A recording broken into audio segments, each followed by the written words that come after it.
안녕하세요. 성산TV입니다. 이번 영상에선 오늘 신규로 편입한 BC월드 제약하고 경보제약에 대해 알아볼 거예요.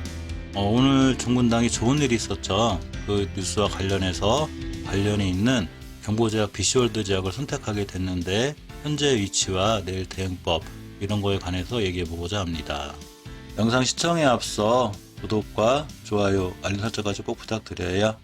멤버십 가입하시면 보다 다양한 혜택이 있고요. 업로드와 동시에 시청도 가능합니다. 또 영상 제작에 있어서는 저한테 큰 힘이 되기도 해요. 또한 당부드릴 말씀은 모든 투자에 대한 판단은 본인에게 있고요. 책임도 본인에게 있습니다. 이 종군당 관련 뉴스 중에 이 종군당의 코로나 치료제인 나파벨탄이 임상 이상 시험 결과가 굉장히 좋았어요. 2.5배 정도의 치료 효과가 있다고 객관적으로 검증이 됐다고 이렇게 기사가 뜨면서 굉장히 또 한 번 좋은 모습을 보여줬죠. 근데 종군당 바이오도 있는데 굳이 BC월드 제약이나 경보제약을 선택한 이유는 아무래도 위치 때문에 그래요. 종군당의 일봉의 위치를 보면 물론 황금일선 밑에서 중요한 자리를 잘 지켜주고 강정으로 급등을 시현하긴 했지만 월봉에서 위치가 아무래도 밑에서 꽤 높은 이런 위치이고 안정감이 없는 건 아니지만 어쨌거나 좀 위험하지 않을까 이런 생각을 하게 돼서 종군당 계열사인 경보제약을 선택하게 됐는데 특히 이제 BC월드 제약은 조금 더 월봉 위치가 조금 더 안정적이고요. 가장 큰 이 구조는 이래요. 경보제약이 원료를 제공을 해요. BC월드 제약의 구조가. 그러면 BC월드 제약이 생산을 해요. 그럼 이 생산을 가지고 판매하는 건 종군당이 하죠. 구조가 이렇게 되어 있는 거예요. 경보제약이 원료를 납품하고 BC월드 제약은 생산을 담당하고 종군당에서는 판매를 합니다. 자, 이렇게 해서 구조가 세 개가 있기 때문에 이 관련주인 경보제약, BC월드 제약, 종군당 형제들이 다 같이 움직이게 됐는데 그 중에서 경보제약하고 BC월드 제약을 선택한 이유와 대응법에 관해서 볼게요. 먼저 경보제약을 보게 되면 이 월봉에서 4,500원대에서 이제 많이 올라가긴 올라갔었어요. 이렇게 4개월간, 5개월간 오른 후에 2달간 조정, 다시 2달째 오르고 이번 달에 약간의 조정을 거치고 있는데 이 친구가 맞고 떨어진 자리가 바로 이 16년도 6월 달에 형성된 이 고점이에요. 이 월봉에서 전고점은 상당히 위험하기 때문에 반드시 대응을 해야 되고 또 그거에 대한 철저한 대비도 있어야 되는데 역시 이렇게 맞고 떨어졌습니다. 떨어지다 보니까 주식은 뚫어줘야 될 자리를 뚫었을 때 강력하고 뚫어줘야 될 자리를 못 뚫어주게 되면 조정이 들어오는데 이 친구가 조정이 들어왔어요. 자, 그럼 조정이 들어왔으면 이 주식은 다시 한번 깰 자리를 깨면 안 되는 거예요. 깰 자리를 깨게 되면 다시 한번 이제 더 조정이 들어오는데 역시 이렇게 잘 지켜주고 있었죠. 주봉에서 보시면 최초의 5주선의 이탈은 추세 하락이 확정이 돼요. 그래서 이때 그 12월 30일 마지막 주에 하락을 해서 5주선이 깨졌기 때문에 지금 조정권에 딱 들어와 있는데 보면 저점의 이탈을 잘 안 하고 있죠. 일봉에서 이 현상이 좀 확실하게 보이는데 요렇게 이제 12월 달에 급등을 해서 12월 22일 날 그 월봉에 대한 정고점을 맞고 떨어져서 하나의 저점 형성이 되는데 바로 이 자리가 돼요. 즉 이 주식은 이 자리를 이탈하지 않는 게 참 중요한데 아직 여기까지 오지 않았죠. 그렇기 때문에 이 주식은 이 자리를 기준으로 저점 형성이 잘 되어 있기 때문에 이 자리만 깨지 않으면 크게 이제 그 손절하거나 그런 의미는 없다고 보여요. 자, 이 상황에서 이 친구를 이제 매수를 언제 해야 될까 가장 고민이 될 상황은 사실 어제까지는 약간 고민이 돼요. 이 저점을 잘 지켜주긴 했지만 이렇게 보면 저점을 잘 지켜주긴 했지만 아직 5일선 회복을 한 것도 아니고 20일선 회복, 황금일선도 회복한 게 아니기 때문에 더구나 데드크로스가 생겨서 5일선을 맞고 줄줄 떨어질 수 있는 거죠. 그러니까 이 자리에서는 이 주식을 매수하기가 참 판단이 어려워요. 진짜 주식이 내 귀신 같아서 내일 돌아갈 거라고 확인하고 아니면 철저하게 손절 계획 갖고 매수하면 모를까? 그게 아닌다면 힘든데 다음에 바로 오늘 이렇게 5일선 위에서 출발을 해서 딱 황금일선까지 붙여놓는 이렇게 좋게 잘 끝났죠. 물론 이리타고 해서 이 친구가 내일 바로 날아간다거나 뭐 급상승 이런 것까지는 몰라요. 하지만 이전 저점을 이탈하지 않고 5일선을 이탈하지 않는 한 이 주식은 이 공간에서 충분히 분할 매수해놓고 이 자리 깨면 손절 깨지 않는 한 들고 가는 게 맞습니다. 시간을 잠깐 볼까요? 시간은 잠깐 떨어져 있네요. 자, 이 친구는 이제 이 자리, 이 저점을 기준으로 이탈하지 않고 내일이라도 만약에 황금일선을 돌파해서 황금일선 위에서 출발한다든가 또는 황금일선 근처에서 이쁜 십자 도지형, 예를 들면 이렇게 황금일선 돌파했으니까 이런 모습, 5일선을 잘 지켜주는 모습, 이런 게 나오면 다시 한번 좋은 모습으로 급등할 수 있죠. 오늘 꼬리가 맞고 떨어진 자리는 매물대가 존재해요. 여기 주식이 이제 상승하고 하락을 하면서 이렇게 이 매물대가 형성이 되는 언덕이 하나 생겼는데 이게 변곡점이죠. 이 변곡점을 기준으로 빨간 박스를 그으면 이 자리가 되고 오늘 이 친구가 이 자리 돌파 시도 실패한 거예요.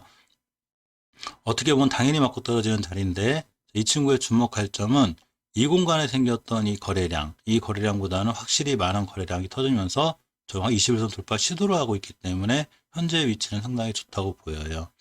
다시 한번 이렇게 정고점을 향해서 갈 수 있는 발판이 마련된 거죠. 주봉에서 보시면 다음 내일이 이제 그 주일의 마지막인 금요일이기 때문에 이렇게 5주선을 또 회복해 줄 수도 있는 이런 모습이 돼요. 하지만 이 모든 판단이 틀려서 내일 다시 밀린다면 이렇게 전저점을 이탈하지 않는 게 중요하고 이 전저점을 이탈하지 않는 한 이 밑에서 다시 한번 매수해서 평단가를 좀 낮춰놓고 이걸 깨면 손절하는 이런 전략을 한번 취해보는 게 어떨까 하고 조심스럽게 한번 봅니다. 이 경보제약은 사실 제가 큰 희망을 갖고 있었는데 이 전고점 뚫을 때 이걸 뚫어주길 바랬어요. 근데 이걸 또 못 뚫고 일봉에서도 이날 다시 한번 또 급등을 뚫어주나 했더니 또 못 뚫고 해가지고 약간 좀 실망을 했는데 어쨌거나 다시 완 투바닥을 그렸기 때문에 뭐 당연히 갔다가 다시 쓰리바닥도 했을 거고 여러 가지 상황이 존재하죠. 그렇기 때문에 내일에도 순간 급등을 했을 때 이런 전고점 뚫어주는 여부가 굉장히 중요해요. 만약에 못 뚫어주고 분봉에서 또 밀려나가면 차익 실현하셔도 되고 또 다음에 또 다시 이런 자리를 왔을 때 뚫을 자리 못 뚫어주면 떨어지기 때문에 이런 자리를 못 뚫어주게 되면 그때는 일단 익절 처리하시는 게 낫고요. 만약에 이게 중요한 변곡점의 가격이 얼마냐면 18,000원쯤 돼요. 오늘도 18,500원 갔다 왔는데 이 18,000원대를 돌파했다가 잘 지켜주는 이 자리가 새로운 지지선으로 된다면 여기는 다시 한번 지지선이 되고 딛고 돌아 나갈 수 있는 자리가 돼요. 즉 돌파했다가 이쁜 음봉으로 이렇게 하나 살짝 떨어지는 이 음봉이 정확하게 맥점이 되겠죠. 그러면 이 자리는 빠이빠이 할 수 있어요. 하지만 이 공간을 벗어나는 게 중요하기 때문에 지금은 이렇게 박스권에 있는 이런 형태를 갖추고 있어요. 이 박스권을 이탈하지 않는 게 중요하고 돌파했으면 이날처럼 이렇게 안착을 못하면 안 되고요. 안착해야 됩니다. 저는 사실 이날 한 번 샀었어요. 이날 이렇게 황금일선 돌파하게 이쁘게 안착을 했다고 생각하고 샀는데 다음날 바로 깨길래 바로 손절 처리하고 다시 이제 보고 있다가 오늘 다시 한번 매수를 진행하게 되었습니다. 다음은 비쇼월드 제약을 한번 볼게요. 자, 재료는 경보제약에서 넣고 생산은 비쇼월드 제약이 하기 때문에 경보제약, 비쇼월드 제약, 그러고 정권당은 뗄 수가 없습니다. 자, 이 친구도 오늘 꽤 좋았어요. 10.34%까지 가면서 이제 변동이 걸렸어요. 변 선생님이 오시면서 그 변 선생 딱 기준으로 떨어졌는데, 보통 급등이나 주식이 올라가는 차트에서 가장 좋은 현상 중에 하나는 바로 황금일선 밑에서 꼬리 달고 떨어지는 거예요. 꼬리가 나쁜 게 아니고 꼬리 달고 떨어지는 게 왜 중요하냐면 이 꼬리가 달렸다는 거는 위에 있는 물량을 소화하려는 시도가 있다는 얘기예요. 꼬리도 안 달고 그냥 줄줄줄 흘러내리면 그냥 계속 떨어집니다. 하지만 이렇게 12월 10일처럼 꼬리를 달고 돌파 시도하는 이런 종목들은 이 소화 과정만 잘 끝나면 바로 이런 식으로 이렇게 좋은 급등이 나와요. 특히 중간중간에 이런 음봉은 속임수 음봉이기도 하며 이 잔존에 있는 매물대에 대한 소화 과정이에요. 그렇지만 이렇게 크게 마지막엔 20%까지 여기서 매수했으면 거의 한 3, 40%의 큰 수익률이 나오죠. 그러니까 지금의 이제 그 비쇼월드 제약이 딱 그런 자리에 있다고 보면 자, 이렇게 황금일선 돌파 시도 실패했지만 물론 내일이라도 뚫을 수 있고 또 다시 한번 밀려서 5일선 근처 이 공간에서 놀 수 있어요. 또 황금일선까지만 갔다가 다시 한번 또 밀릴 수도 있기도 하죠. 그렇지만 이런 일봉에서 높은 자리에 산 게 아니고 이런 데도 충분히 모아가는 과정이기 때문에 이 주식이 괜찮고요. 또 하나 비쇼월드 제약의 메리트가 있는 건 이렇게 이제 그 3월 달에 이제 대량 거래가 터지면서 고점이 형성되는데 충분히 가격 조정을 거쳤어요. 여기 지금 기간 조정도 거치고 있는데 이 월봉에서 보시면 중요한 변곡점 자리가 하나 여기가 있어요. 이 자리를 저번 달부터 이탈을 안 하고 있어요. 즉, 이 자리 밑으로 이탈할 마음이 없죠. 근데 이탈할 마음이 주포들이 생긴다면 바로 손절하셔야 됩니다. 꽤 밑으로 많이 떨어져요. 그렇지만 이탈을 안 하고 있기 때문에 좋은 징조고요.